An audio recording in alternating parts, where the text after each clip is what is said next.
Bonjour et bienvenue dans cette vidéo dans laquelle nous allons parler de la délégation de votre location courte durée. Donc vous en êtes peut-être aperçu si vous avez déjà une location courte durée ou alors si vous allez vous lancer prochainement, vous allez vite vous en rendre compte par vous-même. Ce type de location demande énormément de temps. Alors certes, il offre une rentabilité bien supérieure à la location meublée classique lorsqu'on fait bien les choses, mais c'est vraiment du temps à investir dedans pour vraiment s'en occuper et pour rentabiliser un maximum. C'est pour ça que de plus en plus de propriétaires qui mettent leur location à l'année sur Airbnb, Booking et d'autres plateformes préfèrent déléguer. Parce que très souvent, voilà, il y a le job à côté, on va dire, et l'idée c'est de ne pas se créer un job en plus avec son logement. Et on parle de revenus passifs, donc évidemment on veut éviter d'avoir une charge de travail qui est égale à son job à plein temps à côté. Donc dans ces cas-là, il y a l'option de déléguer sa location, et il y a 3 axes sur lesquels on va travailler justement pour arriver à parfaitement automatiser et déléguer dans la plupart des cas son logement en location courte durée. Donc dans cette vidéo, je vais vous expliquer comment automatiser les réservations tout d'abord. Ensuite, on verra comment automatiser ses arrivées et ses départs. Et on verra aussi comment automatiser la gestion du bien. Donc pour ce qui est des réservations, je vous propose 2 options. Vous allez tout d'abord avoir l'option message préenregistré, message programmé sur Airbnb et Booking. Et vous allez avoir l'option du Channel Manager qui est là un organisme, un logiciel en dehors des plateformes. Donc pour les messages préenregistrés et programmés, c'est très simple, dans Airbnb, dans la messagerie et sur Booking également dans les options, vous allez pouvoir programmer tout simplement, rédiger à l'avance des messages qui vont être envoyés à vos locataires lorsque ceux-ci auront réservé votre logement. Donc ça peut être un message du style « Bonjour et bienvenue, merci d'avoir loué notre logement pour votre visite dans la ville. Nous reviendrons vers vous très prochainement pour vous donner plus d'indications sur la remise des clés, etc. etc. » Donc ça c'est au moment de la réservation. Vous pouvez également programmer un message qui sera envoyé 2 jours avant l'arrivée. Dans ce cas-là, vous direz bonjour, nous vous rappelons que telle date sont réservées pour vous dans notre logement. Vous trouverez les clés dans la boîte à clés ou je ne sais où. Et le code c'est ceci, cela. Vous pouvez aussi envoyer une pièce jointe avec un livret d'accueil ou un guide de bienvenue, que sais-je. Et voilà, donc là vous aurez déjà automatisé une bonne partie de votre processus de location avec vos locataires. Alors bien sûr, ça n'empêche pas que vous devrez répondre par vous-même aux demandes spécifiques. Par exemple, vous aurez de temps en temps des demandes de pré-réservation, et il faudra répondre par vous-même bien sûr à ces messages-là, ou vous aurez des messages qui vous demanderont est-ce qu'il y a, je sais pas, un lit pour les bébés par exemple, ou quelque chose comme ça. À ce moment-là, vous devrez par vous-même répondre. Mais en tout cas, vous aurez fait le plus gros du travail, parce que c'est pas tout le temps que vous avez des questions un peu spécifiques. Vous aurez déjà fait du gros travail, et surtout vous allez permettre à vos locataires d'être rassurés de suite, puisqu'ils recevront un message directement après leur réservation. Donc comme ça, ils n'auront pas à attendre, voire à annuler leur réservation en se disant « Bon, ça fait 12 heures, il m'a pas répondu, je vais aller ailleurs ».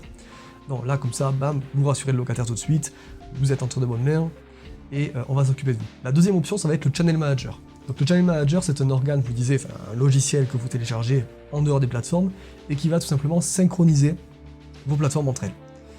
Donc que ce soit au niveau du calendrier, c'est-à-dire que lorsque vous aurez une réservation sur Booking, le calendrier de Airbnb va se fermer automatiquement pour ces dates-là. Que ce soit pour les tarifs, donc si vous mettez des tarifs sur Airbnb, les tarifs seront copiés sur Booking. Vous pouvez même mettre un léger multiplicateur pour augmenter vos tarifs sur Booking par rapport à Airbnb, ou l'inverse. Et vous pourrez là encore inscrire des messages programmés. Et dans les Channel Managers, d'ailleurs, vous pouvez faire beaucoup plus de messages programmés que sur les plateformes directement. C'est-à-dire que vous pourrez envoyer des messages quand vous voulez, pas seulement à la réservation ou 2 jours avant l'arrivée. Vous pourrez faire un message 10 jours avant l'arrivée, 2 jours après le départ, des choses comme ça, vous voyez. C'est un outil qui est pas mal utilisé, notamment par les conciergeries, parce que voilà, quand on a beaucoup de biens, ça permet vraiment d'automatiser les process, notamment au niveau des messages, parce que ça demande beaucoup de temps quand vous avez 10 appartements par exemple en gestion. Et puis c'est très utile aussi pour bloquer les dates, comme je vous disais, et comme ça vous évitez les oublis, et vous n'avez pas le problème des surbookings qui peuvent vous pénaliser sur Airbnb, et qui vous pénalise aussi sur Booking. Au niveau des Channel Managers, moi j'utilise personnellement Superhot, mais vous avez aussi Beds24 qui est une référence en la matière. Donc voilà, c'est des logiciels qui se valent et qui sont reconnus dans le secteur, donc vous pouvez y aller les yeux fermés. Au niveau des arrivées et des départs, comment vous allez pouvoir automatiser? Là c'est assez simple, vous allez avoir le classique, le boîtier à clé, que vous pouvez trouver à partir de 15 € sur Amazon ou à Leroy Merlin par exemple. Donc ça, vous le fixez à un mur, devant sur votre façade par exemple, vous mettez les clés dedans, vous paramétrez un code, et ensuite vous n'avez plus qu'à communiquer le code à vos locataires avant qu'ils arrivent, en disant ben voilà, le boîtier à clé se trouve ici, devant la porte à droite à gauche, vous tapez le code et vous aurez les clés. Bon. Et au départ, vous pourrez simplement remettre les clés dans le boîtier, comme ça voilà, pas de souci, et vous pouvez récupérer les clés sans problème. Ou votre prestataire ménage par exemple. Donc ça c'est la solution la moins chère. Au niveau des boîtiers à clés d'ailleurs, vous pouvez aussi prendre l'alternative boîtier cadenas, c'est-à-dire que si vous ne pouvez pas faire de trou dans votre façade, peut-être que c'est une copropriété, vous pouvez opter pour un boîtier à clé cadenas, et à ce moment-là, vous pouvez l'accrocher à une grille devant l'immeuble, ou devant le garage, ou ailleurs. Et à ce moment-là, pareil, à la limite, vous prenez une petite photo pour l'envoyer au locataire pour qu'il se rende bien compte de l'emplacement du boîtier. Vous pouvez aussi lui dire de prendre le cadenas et de le mettre dans l'appartement le temps de sa location, et simplement de remettre le cadenas sur la grille au moment de son départ, comme ça vous pouvez récupérer les clés, et vous savez que le boîtier n'a pas été vandalisé. Autre alternative un peu plus coûteuse, mais un peu plus high-tech on va dire, c'est la serrure connectée. Donc là vous avez de tout, hein. Vous en avez à Leroy Merlin, vous avez des entreprises spécialisées comme Igloo Home par exemple, qui proposent des serrures connectées de high-tech on va dire. Et là tout simplement vous mettez la serrure sur votre porte, il y aura un digicode et vous donnez le code à votre locataire, il n'a plus qu'à le taper. Et vous-même vous rentrez avec ce code quand vous devez aller dans l'appartement, et comme ça pas de problème de clé, il n'y a pas d'oubli, il n'y a pas de perte, etc. Donc c'est assez pratique, d'autant qu'il y a des serrures connectées qui vous permettent aussi via une application d'avoir un rapport sur l'ouverture de votre serrure. Comme ça vous êtes sûr que votre locataire est bien rentré à telle heure dans l'appartement, et vous pouvez aussi paramétrer certaines heures d'ouverture. Comme ça vous évitez aussi là le vandalisme, c'est-à-dire que vous allez dire ok ben, je veux que, vous savez que le locataire arrive entre 15 et 17 heures, ben, vous mettez une plage horaire de 14 à 18h30 par exemple pour l'ouverture de la porte. En dehors de cette heure-là, la porte ne pourra pas s'ouvrir même si le digicode est bon. Donc voilà, c'est une alternative un peu plus coûteuse mais qui peut être intéressante pour vous.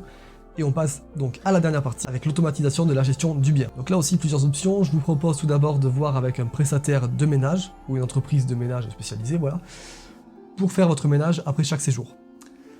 La contrainte par rapport à ça, alors c'est très intéressant parce que simplement vous allez payer seulement le ménage à votre prestataire. Donc tout d'abord, il faut bien sûr avoir confiance en votre prestataire car le ménage, c'est un des critères clés dans la location. Si vous voulez avoir des bonnes notes, il faut que le ménage soit impeccable.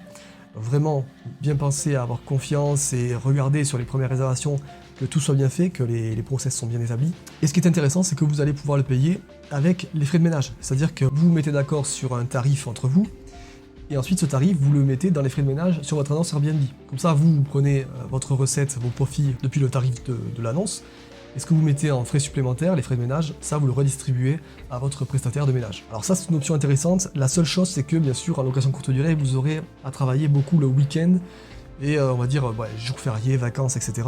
Et aussi sur des horaires un peu décalés, c'est-à-dire que ça peut être tôt le matin, ou tard le soir. Donc l'idéal c'est de trouver un prestataire qui soit assez flexible, qui soit disponible assez souvent, et qui puisse aussi se remplacer lorsqu'il part en vacances. Donc c'est pour ça que des fois les sociétés de nettoyage ça peut être intéressant, mais encore faut-il qu'elles soient là assez souvent et qu'elles puissent se rendre disponibles. L'idéal là aussi c'est que votre prestataire de ménage puisse s'occuper du linge. Donc il prenne le linge de l'appartement chez lui, qu'il fasse le nettoyage et qu'ensuite il le remette dans l'appartement.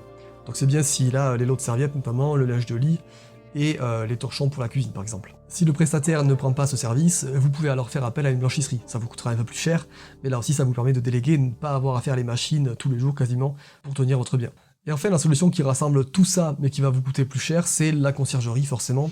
Donc la conciergerie, qu'est-ce qu'elle va faire? Elle va tout d'abord s'occuper de votre annonce entièrement, elle va s'occuper de la relation avec vos voyageurs, donc là vous n'avez même pas à vous occuper de la communication. Vous n'avez pas à vous occuper des remises des clés, en fait, vous vous occupez de rien. C'est comme si vous mettiez votre bien en location classique dans une agence immobilière. Donc là, vous vous occupez de rien. La chose étant que, donc, elle va s'occuper du ménage, elle va en général vous prélever les frais de ménage donc, de votre annonce pour les donner à son prestataire. Et en plus de ça, elle va vous prélever 20% sur le tarif net. En général, là c'est la moyenne 20%. C'est-à-dire que si vous mettez votre nuitée à 120 €, vous allez peut-être avoir 20 € de commission plateforme, et ensuite 20% sur les 100 € restants, donc 20 € qui vont à la conciergerie. C'est-à-dire que vous allez toucher réellement 80 € sur les 120 €. Alors certes, ça a un coût sur votre marge nette, hein, mais c'est aussi le prix de la tranquillité. Et en plus de ça, vous pouvez vous dire que la conciergerie a en général une certaine expertise dans la mise en location de biens, et donc va potentiellement pouvoir vous booster aussi vos réservations pour faire des revenus en plus que vous n'auriez pas fait en étant seul. Donc est-ce que vous perdez vraiment 20%? C'est une question, mais en tout cas c'est aussi voilà, le prix de la tranquillité. Dans tous les cas c'est à vous de voir, hein, vous pouvez tester les différentes options, et vous voyez que en dernier recours, si vous avez toujours trop de temps qui est dédié à la location courte durée, et que vous ne souhaitez pas allouer ce temps, vous pouvez faire appel à une conciergerie qui s'occupera de tout, mais avant ça vous pouvez tout simplement mettre en place un boîtier à clé ou une serrure connectée, mettre en place des messages programmés ou avoir un channel manager, et pourquoi pas avoir un prestataire ménage pour s'occuper justement de votre linge et du ménage dans l'appartement. Voilà, c'est tout pour cette vidéo. Si vous avez des questions, laissez-les en commentaire, j'y répondrai. Laissez un like si vous avez apprécié le contenu. Et puis nous, on se retrouve pour une prochaine vidéo très bientôt.